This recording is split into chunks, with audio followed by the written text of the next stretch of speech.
Well, folks, although the 2026 midterms elections are a year and a half away, Democrats and Republicans are setting the groundwork for a huge battle between the parties, and if Donald Trump will be able to get things done in his last 2 years in office.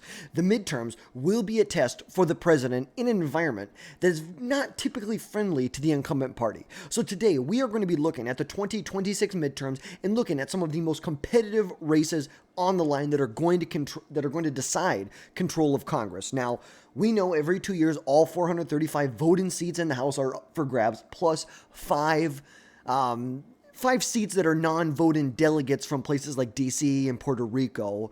And the 2-year terms will start in January of 2027 in the 120th Congress. Now, as of early 2025, Republicans hold a narrow, and I say narrow, majority in the House right now. Right now, they hold a majority of 220 to 213. There are currently 2 vacancies, 2 Democrats who both passed away while they were in office, actually in the month of March, 8 days apart from each other. Now, the special elections are set for November and September, but right now the Republicans have about a 7-seat majority. And now we know there was just recently some special elections where you saw people like former congressman from the 1st Congressional District, Matt Gaetz, his seat had to be replaced. And then Mike Waltz, his seat had to be replaced as well in a special election that Republicans won by roughly about 15 points. And Democrats in this race need to pick up about 4 seats. If they can pick up 4 seats, they have control of Congress. It's just as simple as that. They need 4 seats if they want. And this is a very close margin. Historically, this is a crazy close margin. Go back to the 80s. Look at this. Democrats controlling 254 seats to 86, 245, 249. It's like you're talking huge majorities. It's like this is through Ronald Reagan's entire tenure. The Democrats held the House of Representatives. You saw the map started to get more red in 1994, 96, a little bit more red. You're looking in 1998, even more red. Republicans actually took control of Congress. Back in 1996, I believe, 1994, they took control of Congress. It's like you keep going forward, you see that historically, the Democrats had a lot of control in the House of Representatives. And so this is historically an insanely close margin, a very, very close margin that a few seats could tip all of the power there.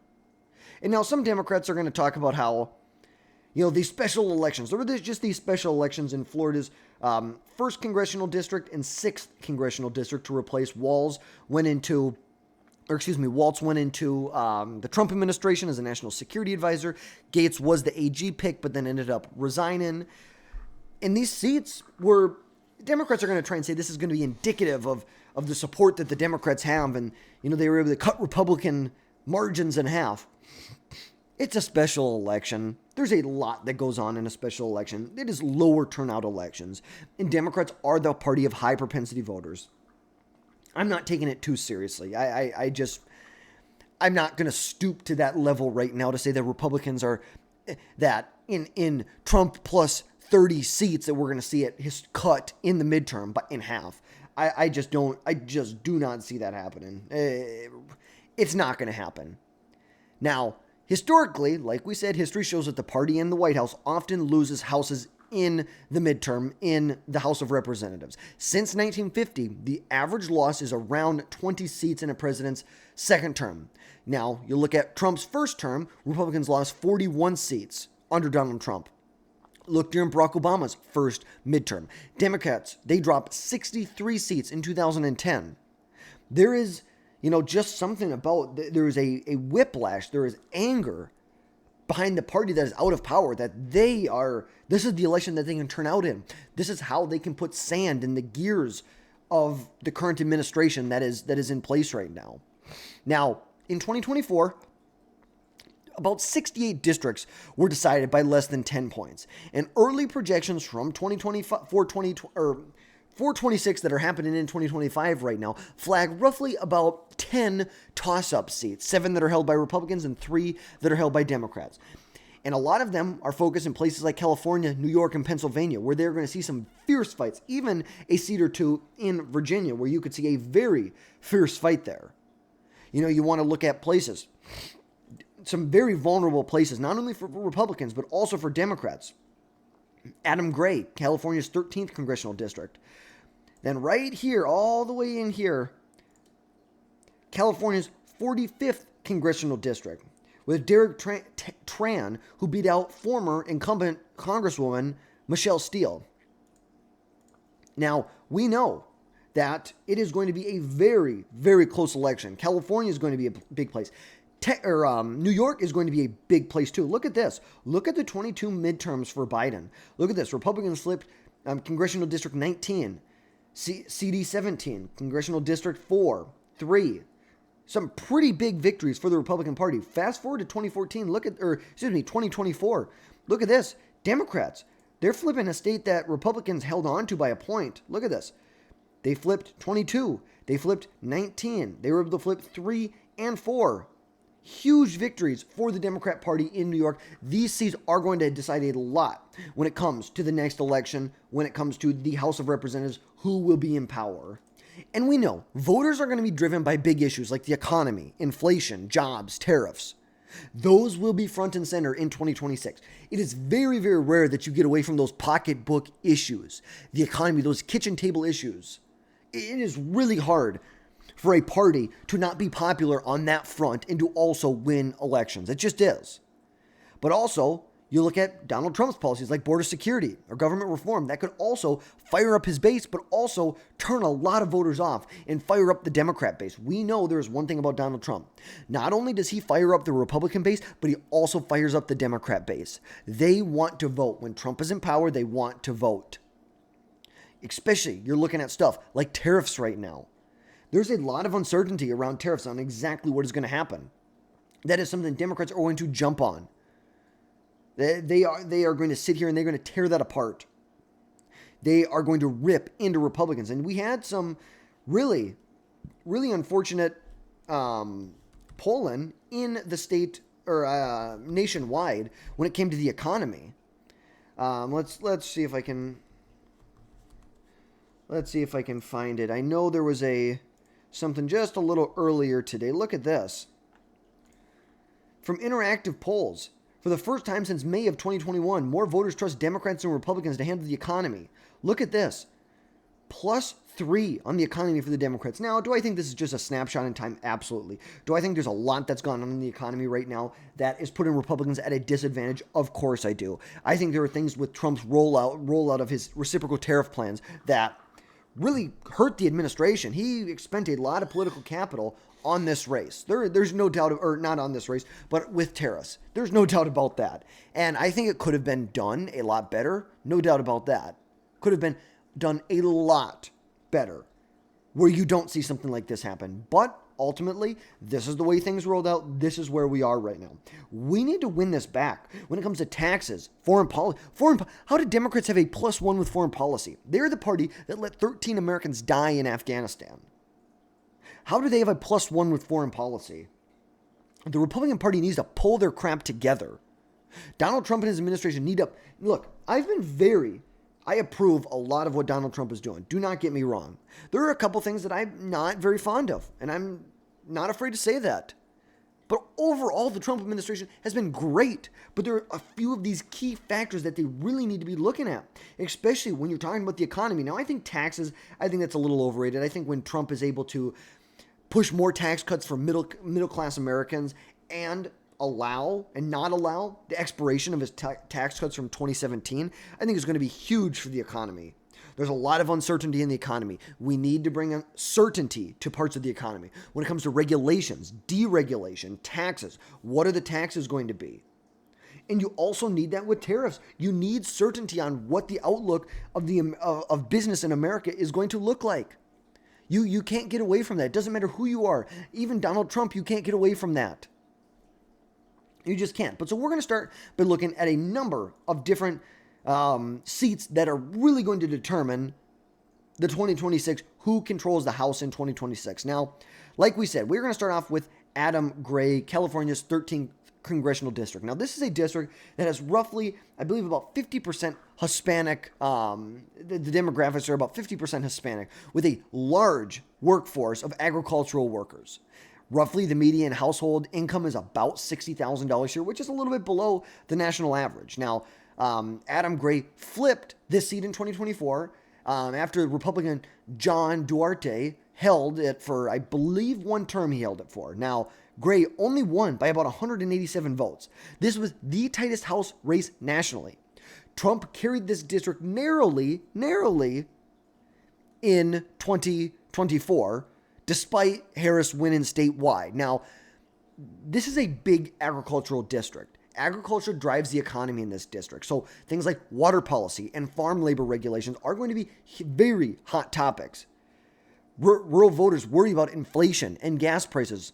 That's what they're leaning on here. Now, Gray is a freshman, makes him a huge target for the GOP, especially if the Republican who ran in 2024, John Duarte, runs again. I think it could be a very, very close race again. Now, we know that Gray ended with roughly about $100,000 in cash on hand. That's a decent amount of money to start another congressional district with. This is a very, very close election. Very interesting. This is probably number one on my watch list for what I'm going to be watching. Now, number two, the second one is going to be California's, and I believe this will be the California's 27th congressional district.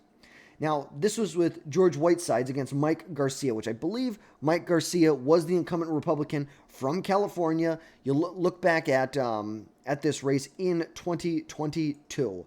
Look at this. This was a flip. This was previously, now before redistricting, Garcia held a seat, California's 25th. Then he ran for California's 27th one by about 6 points, ran again in 24, and lost re-election. Now, this covers parts of northern Los Angeles County, Santa Clarita area. It's a very diverse area where you have about 40% of the population is white, about 40% is Hispanic, and the rest is about Asian, where you have a pretty high median income here of about $90,000, with aerospace and suburban commuters shaping a lot of the economy. A lot of people that are commuting into the downtown areas. Now, this, like we said, this was a Republican seat held by Mike Garcia.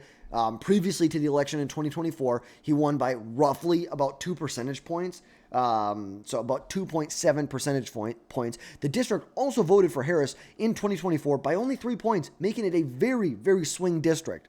Now, Garcia had held this race since 2020 when he was elected in a special election. Now, the traffic congestion and housing costs is a huge concern of voters in this area. And when you have big jobs from aerospace places like NASA and Lockheed Martin that tie the district in a lot with the federal budget. So you could see if there are some cuts. I think when it comes to like aerospace, I don't think we're going to see any cuts in defense spending. At the end of the day, I think we are going to be bulking up our defense spending. We're going to see what happens. But as a freshman, Whiteside lacks a lot of name recognition. And, Mike Garcia could easily mount a comeback in 2026. Now, Republicans are going to hammer the Democrats on crime, inflation. Well, Democrats are probably going to talk about abortion rights. You hate to say it, but that's what the Democrats run on. That's where they're at. Now, the other race that we're going to look at is California 45 with, his name is Derek Tran. Now, Derek Tran, this is Orange County, which is a huge, huge portion of Vietnamese Americans in this community. Whites only make up about a quarter of all the population there, when you have Hispanics and Asians that make up about 75% of it, where you have a lot of tech workers in this area. Now, Tran beat out Republican Michelle Steele in this race in 2024 by about 650 votes, which was a stunning flip. Granted, Kamala Harris won the district by 5 points. Now, it did back Trump in 2020, Harris in 2024 by 5 points, but somehow Michelle Steele only lost by about 0.2 percentage points, but Kamala held the seat or won the seat by about 5 percentage points. Now, Michelle Steele had been a congresswoman since, I believe, 2020. This is a large area of Vietnamese voters. There's a large split between anti-communist, GOP, Vietnamese, and the younger left-leaning generations inside the Vietnamese community. Now, ultimately, the cost of living and education are huge issues in this race right here. But obviously, Derek Tran will be a huge target for Republicans. Huge target in California. I think Republicans see, if they want to expand their majority in the House, they see it going through California and New York. Now, speaking of that, California and New York, we are now going to look at the great state of New York. We're going to be looking at Congressional District 4. Congressional District 4 is kind of the Long Island area that include Hempstead and Rockville, which is about 60-65% white, 20% Hispanic, which you have the median income here roughly around $110,000, $115,000, and there's a lot of people in this area who commute into the city. They're big commuters to New York City in this area. Now, this race was flipped by the Democrats, was initially held by Republican Anthony D'Esposito in 2024 by roughly about 3 percentage points, about 7,000. Now, Kamala Harris did carry this district by 6 points, but the district backed Trump in 2020, reflecting this is a swing area. This is a very a swing area. We saw, now, this initially was a Republican flip back in 2022. Fast forward or backtrack to 2020. This is a seat that was won by Democrats in 2020 by 13 points. This is a deep blue seat. Previously, New York Congressional District 4. This is a very deep seat. Very deep blue seat.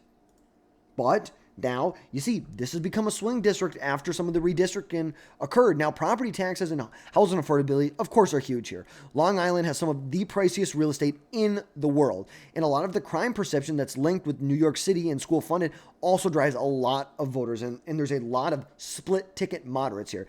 Like we said, this was carried by the Democrats by 2 points. But Kamala Harris won it by 6 points. But it voted for Trump in 2020. Very swing, nuanced, purpley district here.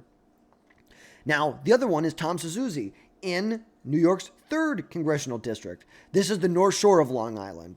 It includes parts of Queens, where you have about 65% white, 20% Asian, 10% Hispanic, and with a pretty wealthy area with a median income of about $120,000, with finance and small business owners as really the top professions in this area now. This race was won in 2023 in a special election, and then Tom, he won it again in 2024. I wish they would show us what the special election looked like. This was previously the seat that was won by George Santos, which I don't even think we need to go in there.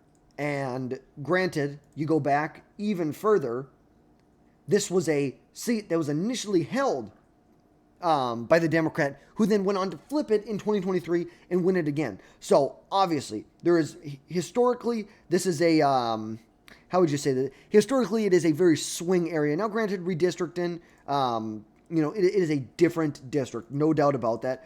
But ultimately, Democrats, this is a very swing district, and high taxes and the cost of living dominate this area. It's huge. And it's even environmental issues, because, you talk about coastal flooding. This matters a lot to people like the Asian voters in this area. Now, the issue for the Democrats in the state is New York has a very rightward drift, which could threaten Democrats. And if the GOP would be able to field a strong challenger, which could tie him to national Democrats and their terrible policies, they could win, but ultimately this is going to be one of those seats where this is going to determine control of Congress.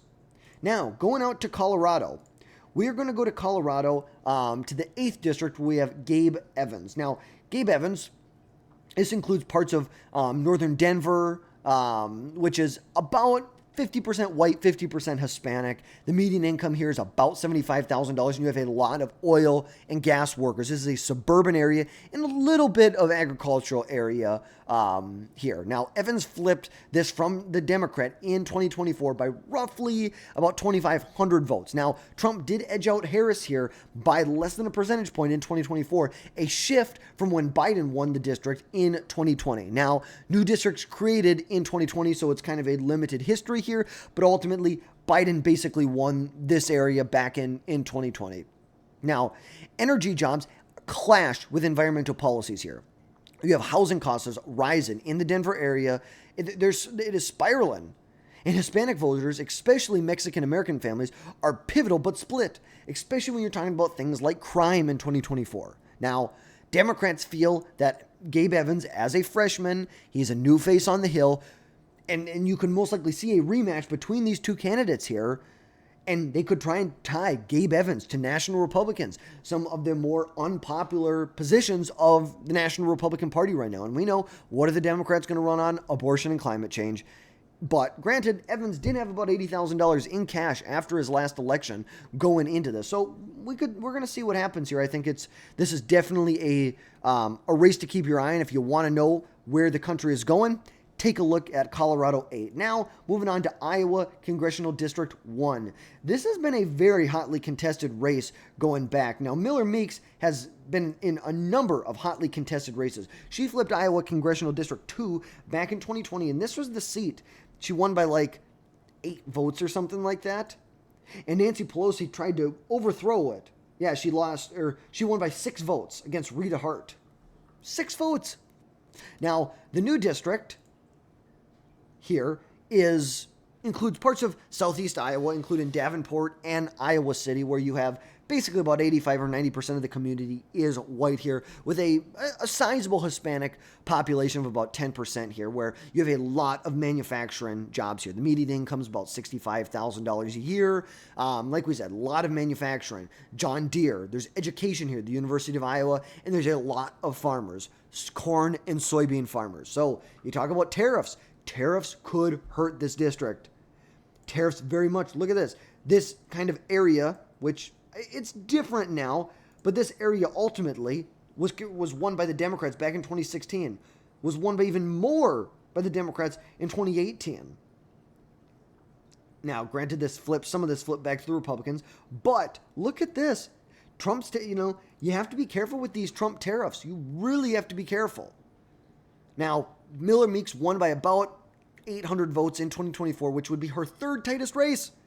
Third tightest. And she ran behind President Trump, where Trump carried this area by about 3 percentage points, which was actually down from 5% in 2020, showing that there may be a slight lean towards the Democrat Party in this area. Like we said, trade policy with China, the tariffs that affect farmers and factories. Iowa City's liberal students really clash a lot with the rural conservatives in this area. And another big issue here is infrastructure. They're along the Mississippi River, which sparks huge issues when it comes to flooding risk and the infrastructure that's needed for that. And a big energizing position, just like most Democrats nationwide, abortion.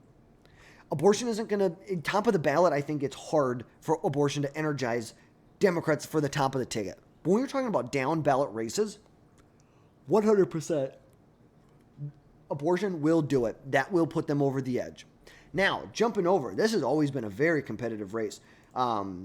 Nebraska's 2nd congressional district with Don Bacon. Now, this is the Omaha and the suburbs, which is about 80% white. And you have a median income of about $80,000 here, but there's a lot of businesses here when it comes to military, insurance, and tech jobs. And this is a good mix between an urban and rural area. Now, Bacon did win his 5th term in 2024 by about 3 points, but Harris did carry the district by 4 percentage points, and it backed Biden in 2020, making it one of the rare GOP holds in blue-leaning turfs. And tight races in Nebraska's 2nd congressional district are the norm here. They are very much the norm. Military families here care about defense spending. The urban voters are going to prioritize jobs and schools while the suburbs fret probably over taxes. And Bacon's moderate votes, especially on infrastructure, have helped him. But parts of the MAGA movement aren't very fond of him. But, you deal with this a lot. Is it electability or is it policy purity? I believe in electability, not policy purity. I want the best of the best. I want the best of both worlds, but ultimately, you got to pick. Now, Bacon surviving in 2024, it was very crucial for the GOP and to show that they can still win in the Democrat turf. But a strong challenger could exploit this. It could exploit him. And GOP primary risks, you see, a primary from the hard right could hurt him. That could hurt him, but he did start off this election cycle with about $300,000 in cash post-2024. So definitely a race that I would be keeping an eye on. Now, going over to Ohio's, I believe it's 8th congressional district, 9th congressional district, where we have the longest serving woman or congressperson, I believe, in I think, in the country. This is kind of the district is the Toledo and Lake Erie coast, where you have a majority white area with a median income of about $50,000, with a lot of manufacturing and shipping areas. It's like, this is auto plants. This is, you want to talk about places that were hurt by Democrats shifting and Republicans sending jobs overseas. This is where it hurt. This is working class America right here. District 9 in Ohio is working class America. Now, the Democrat has been in office since 1983 here, and she won by only 2,000 votes in 2024. 2,000 votes separated her from her opponent. And this was her closest race ever, even when Donald Trump carried the district by 5 points, up from 3 points in 2020. Now, redistricting post-2024, because you might got to remember, Ohio, they have redistricting to do here. So we kind of have to let this one play out and see where we're at. But you could see things like the auto industry jobs face, what's going to happen if Donald Trump is able to bring some manufacturing, or people start to break ground on new manufacturing facilities in this area. Is this able to help Donald Trump and the Republicans bring support back to the GOP? Now, there's a lot of crime in the Toledo area, which fuels a lot of attacks from the GOP. Well, the unions really back the Democrats here. And now at 79, the Democrat that is in control of this race right now, and with Trump, a district that Trump won by, are huge liabilities. Now, like we said, we just have to wait. Ohio, they're going to do redistricting. We just have to wait and see. And now moving on to number 10. We're going to be looking at Ohio 13. This was also a very close race. This is Akron and parts of Canton, which is about 70% white. The median income here is about $55,000, with a lot of healthcare, manufacturing, and academia in this area. There is a big manufacturing facility for Goodyear tires in that area. Now, the Democrats won this seat at the congressional district, or in the House, by 5,000 votes in 2024. Tighter than her 5% victory in 2022. You go back to 22, you see what that race looked like. This was a darker shade of blue here, won by 5.5 points. Fast forward to 24. We're going to see what happens, because ultimately there's going to be redistricting that needs to happen here. But there's some big issues they have in this district. Opioid crisis and crime have hit this area hard. Congressional District 13 has been hit very, very hard by that. And job losses in manufacturing clash with kind of the tech investments in that area. But we're going to see what happens. Like we said, a lot of this has to do with the overall, how would you say this? The overall landscape of the race at that time. Now, as of right now, in April, there are about 4 House members nationwide that plan to retire, 1 Democrat and 3 Republicans. Mostly, they're retiring to run for Senate or the governor's race. And more will likely step away, and seats will open up, and they'll move into this kind of, into the competitive races. This is kind of what we have for the competitive races right now. As people retire, you could see people or races that are not competitive all of a sudden become competitive. So we're just going to have to see what happens. But turnout will be key for these elections. Midterms often see lower voter participation than, let's say, presidential years. The national mood is going to be huge. And campaign cash, because ultimately you need to be able to run ads. But cash doesn't do everything. And outside groups are already willing to pour millions of dollars into these toss-up districts. It's like, what is going to drive up? Here's the thing. This is the issue the Republicans are going to deal with. How do they run up low propensity voters when Donald Trump is not on the ballot? This is an issue they have to deal with. How can they deal with it?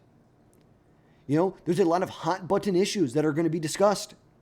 But at the end of the day, the issues don't matter. Sometimes the candidates matter to these lower propensity voters. We know the Democrats are the party of higher propensity voters. We have to be able to drive people out. Turnout will be key for this. It's going to be turnout is everything. Just like 2024, turnout was everything. And typically it used to be the higher the turnout, the better it was for the Democrats. Now it is the higher the turnout, the better it is for the Republicans. So we know the Democrats are going to show up. Can Republicans show up? Are they going to show up and help President Trump hold the House of Representatives? Ultimately, I think it's going to be tough. I think the Senate, the Republicans will be able to hold it, but the House, it's going to be tough.